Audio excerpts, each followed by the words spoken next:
welcome to the adventures of Pagan, And Kitten Tears! a husband and wife multiplayer let's play in the game 7 Days to Die. 7 Days to Die is a post-apocalyptic zombie survival game. Has fully destructible environments, and it's sort of building styled game, building fortress defense game uh, in the style of Minecraft. It's a pretty simple concept. Zombie apocalypse. You start out completely naked with a few items. Well, not completely naked, you're in your underwear, but no clothing, no protection. With a jar of water, a can of beans, one bandage, a torch, and a land claim block. And of course, you have to survive in the zombie apocalypse. So, everything from here on out, you have to either find, scavenge, or create, including a safe place to live. Because as you will see, the zombies, though they are relatively easy to avoid in the daytime, shambling around, once it becomes nighttime, it's more of running psycho zombies. So, yes. First thing you want to do in this game for sure is try and find a secure place to spend the night. Either build it or find a pre-made structure and occupy it. Also, it's called 7 Days to Die because on every 7th day cycle, the 7th day, a horde of zombies will come, and normally zombies, you can kind of stealth and hide from them, avoid them. But on the 7th day, no matter what, they hunt you out. This horde comes after you. So you have to be in a very secure base location because they're going to come, they're going to destroy everything, and they're going to kill you. So, Yep. all right. So let's get started. So, how is your area looking? It's a nice green area. Trees everywhere on the road here. I haven't really looked around, but let me get the first basic thing. Probably one of the first basic things you're going to want to do in this game. Other than loot anything you see that can be looted, which is bird nests, piles of trash, cars, backpacks. But other than that, you want to punch some grass. It's pretty common in lots of these survival games that are around now. And where I'm located is in the desert. So, since I am in the desert, I have plenty of grass and rocks around me, but I also have things like aloe plants and yucca grass plants as well, and all that will come in handy. And I've also been smashing some of my lovely cacti around me because that will also give me some fruit. Yep, there are. I do not prefer the deserts, but there are a few. I don't know if you call them advantages or perks, but one of the things is that,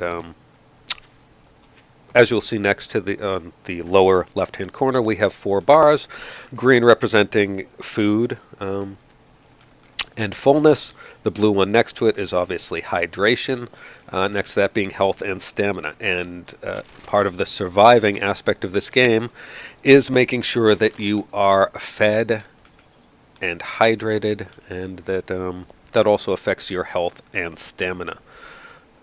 Naturally, if you don't have any stamina, I think it's fairly obvious to say that you're not going to be able to run, and melee attacks and damage against both structures and creatures will be greatly diminished. So, Okay, so you want me to kind of go towards your area? yeah, just meet up near me and we will construct something over this way somewhere. I still haven't looked around too much. Just getting the basics down here. So, as I said, you punch some grass. That's pretty basic right off the bat. You want to get a rock, a stick, and plant fibers. Plant fibers come from grass, sticks from the spindly-looking bushes, and rocks you can find anywhere. Because the first basic tool you're going to want to craft, and you can do this without any recipes or schematics, you can do it right from the start, but you're going to want to craft yourself a basic primitive stone axe. This is going to be your early game go-to. In fact, you want to craft more than one, but just have enough for one right now. It's your early game go-to crafting and harvesting tool. Also, you can use it for melee combat. Oh, there's some more rocks, so just give me a second to pick a couple of these up. I definitely want to have multiples of these.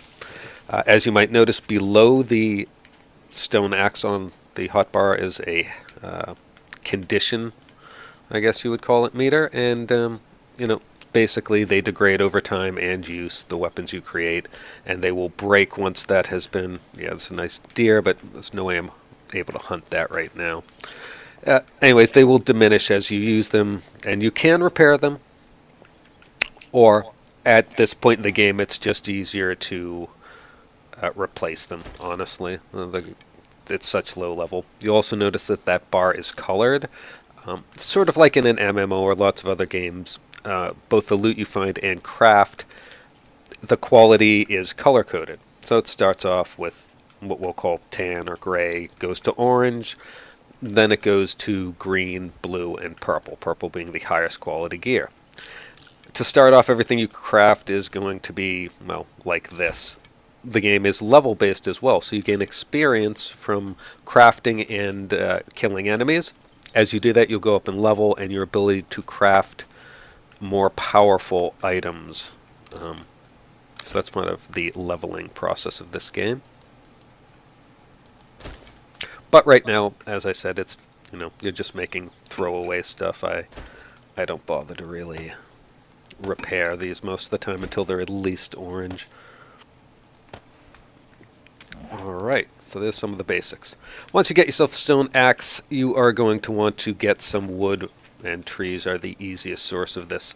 Wood is the primary building material you're going to use early in this game, so my advice is if you're not near a pre-existing structure that you feel you can easily take over and occupy, you want to just spend most of your first day chopping and getting wood. As you'll see the day in the top left-hand corner. Whoa. That's not usually how trees fall. I think I lost the logs there. That was kind of a bug. I know I hear a bear somewhere. Well, that stinks. No, no wood for me. Okay. I should also point out that this game is in alpha. You can buy it on Steam. It's still in development. It's an early release alpha, where generally the rule is you pay a relatively small amount of money and accept the fact that you're playing a game that is still in development, which means there are going to be bugs, and it is going to change. And as the new patches come out, usually with drastic changes, your previous save games probably won't be compatible. So you got to get used to starting over again. And like I said, the bugs. Yeah. Definitely watch out for buildings that kind of look like they're floating. Don't go into them. Well, yeah, we've encountered, also I should point out, the world that we're playing in, it's randomly generated. There is a pre-made, custom-built map for the game. I don't play it. I prefer the randomly generated ones because they are near infinite from what I can tell as far as size. And it's just more interesting. You're going to get some interesting landscapes and locations. But sometimes the random generation sort of bugs things out and you will find floating buildings or whatever. And you definitely don't want to go near them. Usually when you get within a certain range of them, they're going to fall down and, yeah. That will kill you. If these trees fall on you, they will kill you. So be careful when you're cutting trees as well. Alright, so I've got some wood. You can see it appears as logs. You can keep it like that, but right away I'm going to craft all of that into planks. The basic building material for the game. Oh, see that little deer, all majestic, sort of.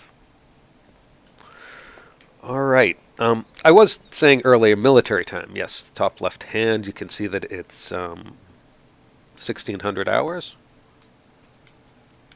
So, at 2200 hours, it's considered nighttime, and that's when the zombies are going to go into full-on run.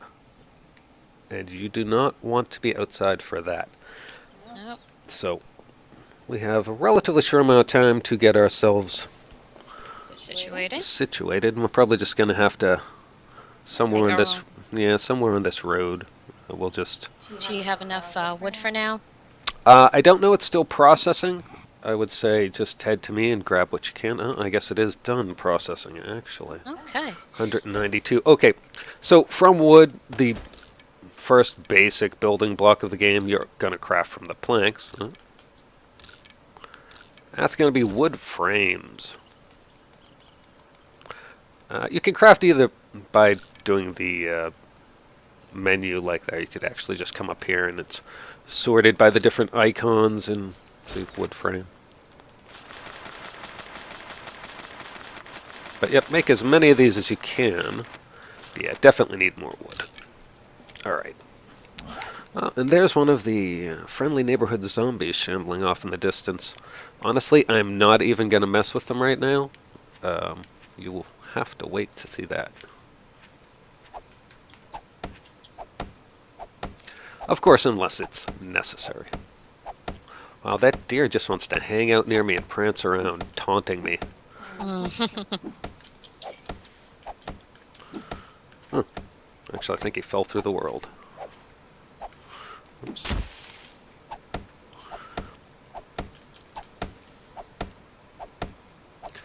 I'm just trying to also collect some cotton on the way, so that way we can turn that into cloth and make beds. I don't know if I'll get a whole lot before I reach you, but whatever I can grab.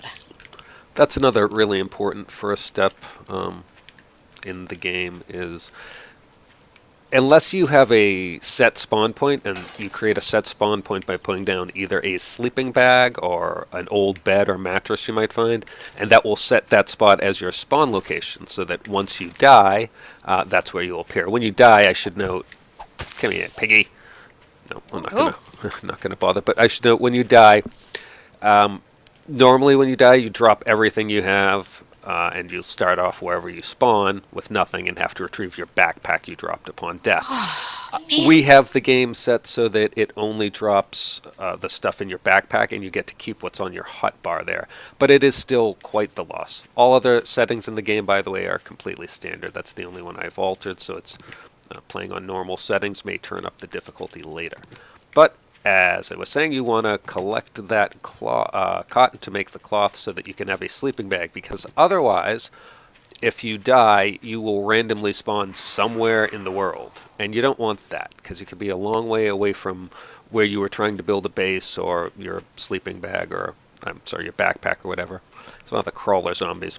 I will show you this. As you can see, during the daytime, especially these crawlers, if I don't want to fight them, I don't have to. I can just, get away from them.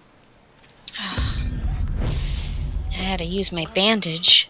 Unfortunately, a zombie just came out of nowhere and hit me and pretty much made me bleed. All right, are you anywhere near? Hopefully. What was that small structure you passed by?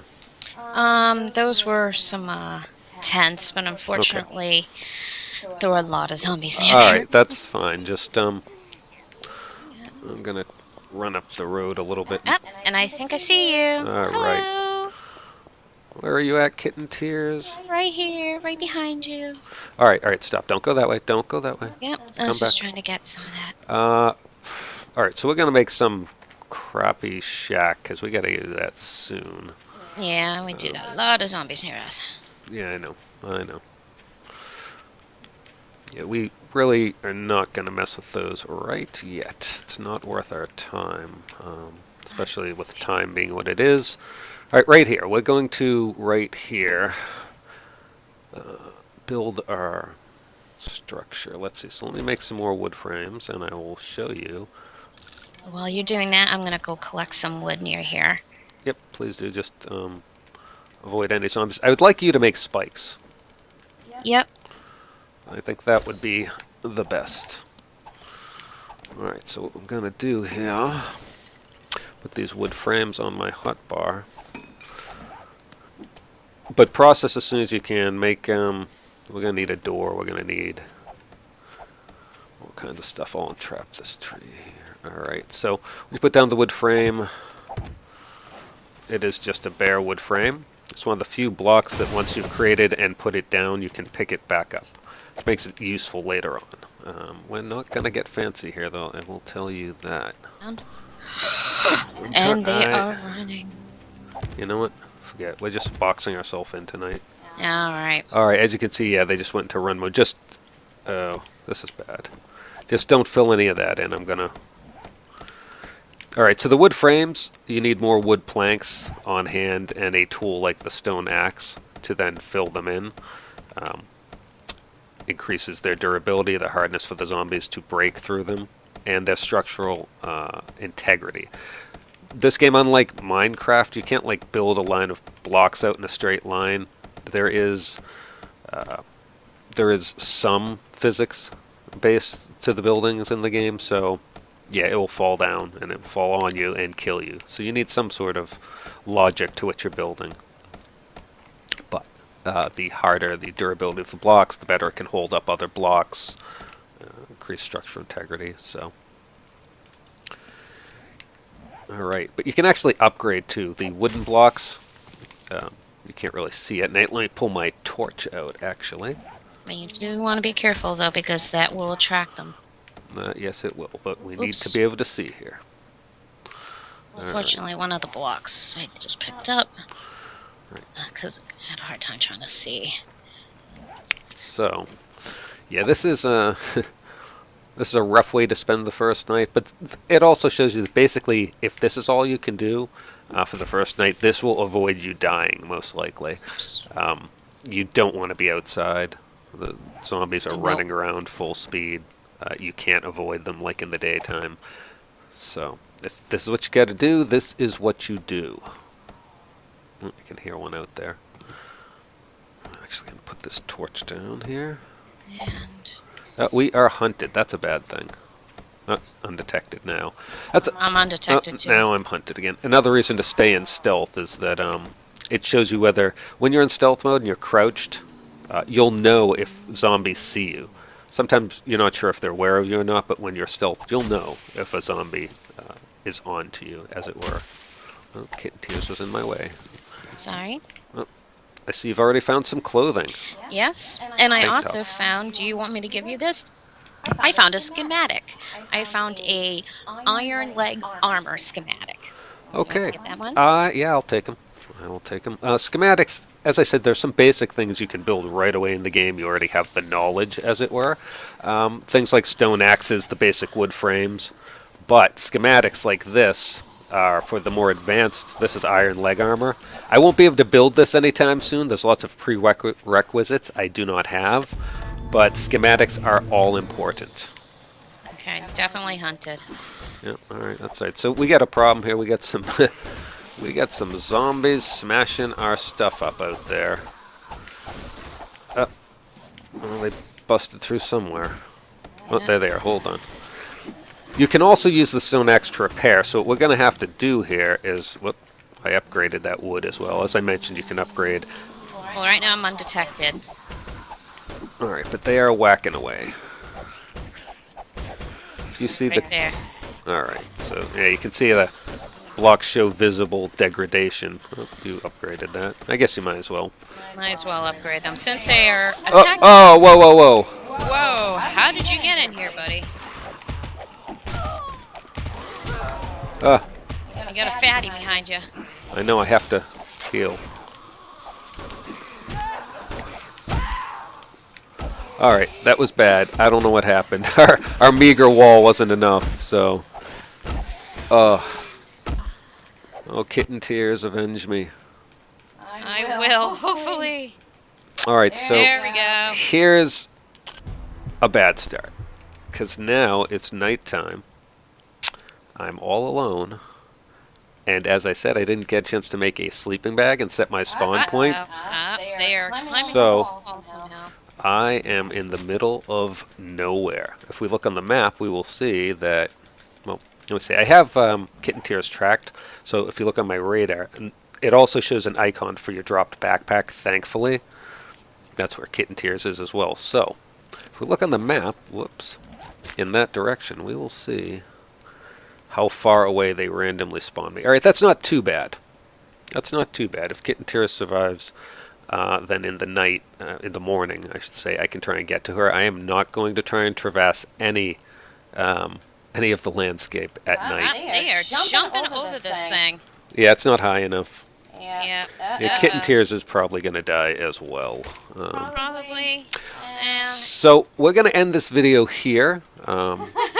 Me lost and alone in the desert, and Kitten Tears about to be fatally overrun by zombies. Oh, Oh no! I should say Kitten Tears has been fatally overrun by zombies. Died. She has died. So that was impartial. How not to start your first day of 7 days to die. But it shows you how quickly things can turn. All right, we're going to end this here on our first episode of the Adventures of Pagan and Kitten Tears. in 7 days to die.